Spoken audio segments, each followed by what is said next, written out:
tenemos ahora la mesa de soluciones, estamos enfocados en el tema de seguridad. Así que la pregunta para ambos es, ¿qué casos de clientes de gobierno tienen para comentarnos, sean estos de Argentina o de otros países? Y cuáles son los productos líderes para esta especialidad que es fundamentalmente el tema seguridad. Desde la visión de NEC, cuando hacemos referencia a estos desafíos de la nueva normalidad referido a lo que es protección de activos de información del Estado, es importante dividir, porque es fácil dividirlo en protección de activos físicos y de activos digitales, porque existen soluciones aplicables a cada uno de estas dos variantes. Cuando hablamos de protección de activos físicos, es factible rápidamente referenciarse sobre la ISO 27000, que hace referencia a los estándares de seguridad de la información, especifica requisitos necesarios para establecer, implementar y mantener mejoras en sistemas de gestión de seguridad. Ahí, rápidamente, uno de los principales casos sobre los cuales podemos hacer referencia es la modernización de los sistemas de control de acceso, en donde se trabajan con sistemas de validación por doble factor, como podría ser reconocimiento facial más un código QR, reconocimiento facial más detección biométrica dactilar. Ahí NEC obviamente es referente a nivel mundial a partir de su sistema, de su solución de reconocimiento facial, que cuando uno lo lleva a los niveles de evaluación del NIST, del National Institute of Standards and Technology de los Estados Unidos, en los últimos 7 años ha obtenido el puntaje número 1 como mejor desarrollador en 6 de ellos, y básicamente el despliegue de un motor de reconocimiento facial, como es nuestro caso emblemático acá en Argentina, que es el RENAPER, en donde el motor de identificación biométrica de RENAPER está apoyado en la solución de NEC, que a su vez es consumido por gran mayoría de organismos públicos, la Dirección Nacional de Migraciones, AFIP o ANSES, o entidades privadas, como podría ser bancos privados o la misma Mercado Libre. Ahí es donde uno tiene un ejemplo práctico de la tecnología aplicada a la protección de activos físicos, principalmente vinculado a lo que son los sistemas de control de acceso, que son sistemas que se han ido potenciando mucho o han tomado mucha referencia y mucha importancia en estas épocas, sumado principalmente al tema de los controles de temperatura vinculado con la detección temprana de posibles síntomas de COVID. Cuando vamos a lo que es hablar de activos digitales, ahí podemos ir sobre lo que sería blockchain como tecnología para la protección de activos digitales, no haciendo referencia a lo que es el blockchain llevado del lado de la fintech, sino más del lado del blockchain notarial. Entonces ahí uno piensa en blockchain como una estructura de almacenamiento de información de manera descentralizada, que reduce y prácticamente limita la posibilidad de falsificar documentación y apunta principalmente a la integridad de esa información. En ese caso, NEC desarrolló durante 2019 y 2020, en conjunto con el Banco Interamericano de Desarrollo, un proyecto de identidad digital soberana, en donde se combinaban estas dos herramientas que yo menciono de reconocimiento facial para la validación de la identidad de una persona y el despliegue de esa plataforma sobre una blockchain, que puede ser la blockchain federal argentina, por supuesto, para lo que es garantizar la integridad de esa información. Entonces ahí tenemos dos casos específicos. Después también podríamos mencionar lo que son soluciones en arquitecturas on cloud. Gustavo Pérez Villar y Santiago Carniel hablaron específicamente de algunos casos. Ahí llevar lo que son las soluciones de plataformas a la nube ayudan mucho a liberar recursos de los organismos o de los municipios, ayudan a mejorar también las condiciones generales de la seguridad a partir de que estos proveedores de servicios cloud permiten garantizar el cumplimiento de estándares internacionales, obviamente mejoran la performance de las soluciones y sobre todo reducen sensiblemente el costo de estos procesos de transformación digital, que es justamente parte de esta temática que se está hablando durante todas las jornadas. Creo que ese sería parte del enfoque que está dando NEC, principalmente trabajando en lo que es reconocimiento facial, arquitecturas on cloud y soluciones en blockchain.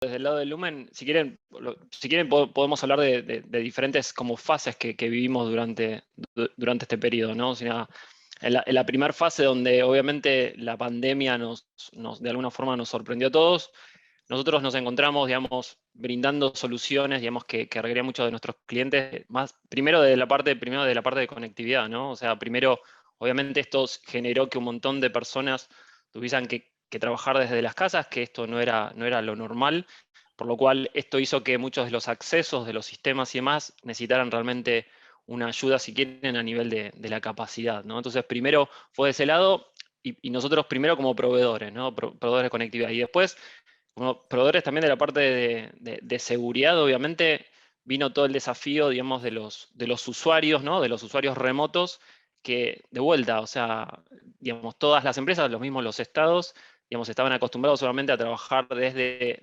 las oficinas propias de cada una de las dependencias y se encontraron, digamos, de un día al otro con la necesidad de acceder remotamente a esos mismos servicios, ¿no? Por lo cual, digamos, en ese momento ya empezamos a ayudar con todos los temas de soluciones de accesos seguros, ¿no? a las infraestructuras, que de alguna forma ya, digamos, en cierta cantidad ya estaban desplegados, pero obviamente una cosa era tener ciertas personas trabajando remotamente y otra era tener prácticamente toda la planta trabajando remoto, ¿no? Si quieren, después ya una segunda fase fue más a nivel de los sistemas, ¿no? En el sentido de que, obviamente, ahora los sistemas eran los que tenían que empezar a adaptarse en esta nueva normalidad, en la cantidad de flujos, ¿no? No solamente estaban, si quieren, los empleados, ¿no? Los empleados de las oficinas accediendo, sino que también había que cubrir el acceso también de las personas, ¿no? De nuestros clientes de alguna forma, que ya no podían asistir a las dependencias y lo tenían que hacer en forma, digamos, remota, ¿no? Entonces, ahí, de alguna forma, ayudamos con soluciones, digamos, de más del estilo, digamos, de, bueno, poder ayudar o justamente dar nuestra experiencia en todo lo que es en relación a la parte de nubes, ¿no? O sea, toda la parte de poder utilizar muchas veces.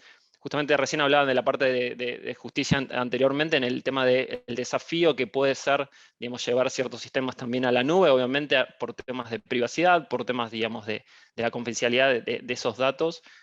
Y nosotros como una empresa también de tecnología pudimos ayudar ahí.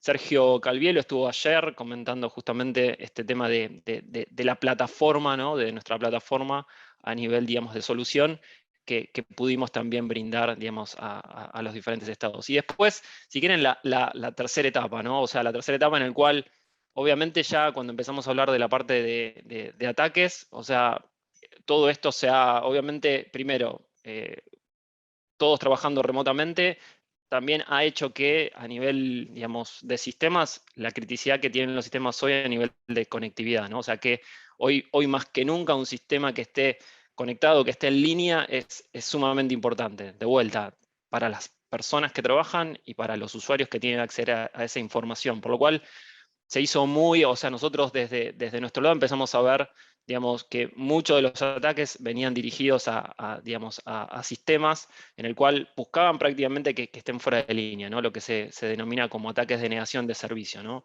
Para que tengan una idea, nosotros tenemos digamos, todo un departamento de análisis que controla de alguna forma Internet, ¿no? Entonces, lo primero que vimos es que para que tengan una idea a nivel de números, de los 500 mayores ataques de negación de servicio, digamos, el 83% estaba consolidado en cinco, digamos, principales verticales, ¿no? Donde estaba telecomunicaciones, software y tecnología, y justamente gobierno venía en la tercera posición, ¿no? O sea, con un 13% de esos ataques, ¿no? O sea, de los ataques más grandes que nosotros hemos visto, el 13% eran dirigidos a empresas de gobierno, ¿sí? Por lo cual se ha hecho muy requerido soluciones justamente de negación de ataques, de ataques de negación de servicio, en el cual con eso nosotros podemos dar y brindar a las empresas la posibilidad de seguir conectados, ¿no? Y a los gobiernos solamente seguir conectados y poder seguir brindando de vuelta, no solamente soluciones para sus empleados, sino también para sus clientes, digamos, que tienen que acceder a esa información. Así que la realidad es que, y bueno, obviamente todo esto digamos, ha potenciado mucho el tema de ataques a nivel general. Nosotros lo hemos visto mucho a nivel de desarrollos de diferentes tipos de botnets, atacando a diferentes tipos digamos, de entidades, por lo cual a ver, siempre ahí quizás con un mensaje final, digamos, obviamente siempre el eslabón más débil seguimos siendo nosotros las personas que usamos, cada vez que tenemos que ser mucho más críticos, si quieren, al momento de recibir cierta información y ver a dónde accedemos, porque generalmente también ese es el tema, ¿no? O sea, el malware, que es otro de los grandes, digamos, potenciadores de toda la parte de ataques, ha crecido enormemente y generalmente viene mucho del lado de las personas, ¿no? Entonces, un poco para dejar un mensaje es de ese lado. ¿Es posible que se pueda identificar de dónde provienen los ataques maliciosos a organismos de gobierno? Nosotros justamente en esos números que les comentaba, es un reporte que nosotros sacamos trimestralmente, y generalmente ahí mostramos básicamente desde dónde son generados este tipo de ataques, ¿no? Lo que es muy difícil decir quiénes están a veces detrás, ¿no? Porque nosotros podemos decir desde dónde se están generando, pero digamos, no podemos asegurar quién es el que está detrás de ese ataque generándolo, ¿no? Pero generalmente, para que tengan una idea, en nuestros informes generalmente está mismo desde Estados Unidos y demás, son desde donde en su gran mayoría se generan, ¿no? Pero el otro gran indicador que para nosotros nos tiene que también preocupar, obviamente, en la región es Brasil y México. Son los dos países, uno de los dos países más grandes, desde donde no se generan, sino que donde están infectados, digamos, los dispositivos, desde donde se generan los ataques. ¿Sí? Una cosa es de donde se controla y otra cosa es desde donde salen, ¿no? Y justamente Brasil y México figuran digamos, en los primeros países de donde salen, ¿sí?, los ataques por dispositivos infectados, ¿no? Entonces, sí podemos saber, sí se puede tener cierta información. De vuelta, es muy difícil a veces saber exactamente quién es el que está detrás de eso, ¿no? Sobre el tema de reconocimiento facial, ha habido algunas contradicciones, sobre todo con el tema de privacidad. ¿Qué comentario puedes hacer sobre eso? Siempre está asociado el tema de la privacidad o la protección de datos personales con lo que está referido al reconocimiento facial. Ahí hay una cuestión que está vinculada, que es resuelta hoy en la mayoría de los casos, asociada a la anonimidad de los datos, en donde lo que hace el sistema es proveer a partir de un algoritmo la posibilidad de identificar y de machear rostros contra una base de datos que es una lista blanca o una lista negra, que podría ayudarse a validar permisos de acceso a una persona, por ejemplo, en un edificio público, o una lista negra asociado a personas buscadas, por ejemplo. En ese caso, siempre lo que se hace se trabaja en una instancia previa de anonimidad de los datos, en donde lo que se busca es, a través de un algoritmo matemático, lograr ese match entre un rostro identificado por una red de cámaras de seguridad en vía pública contra su algoritmo contraparte espejo en una base de datos. Una vez que está identificada la persona de esa manera, a partir de esa lógica, ahí sí intervienen las normativas propias de cada uno de los organismos, que pueden estar asociadas, por ejemplo, a un pedido de una fiscalía para la identificación o la búsqueda de alguna persona, que pueden ser incluso personas extraviadas por algún desastre natural, un terremoto, una inundación, o personas secuestradas. Entonces, ahí sí, ya de la mano de la participación directa de un organismo que regula y administra, o de alguna manera tiene la potestad de trabajar sobre la identificación de las personas, es donde se trabaja en una segunda instancia para proveer la identificación propia de la persona.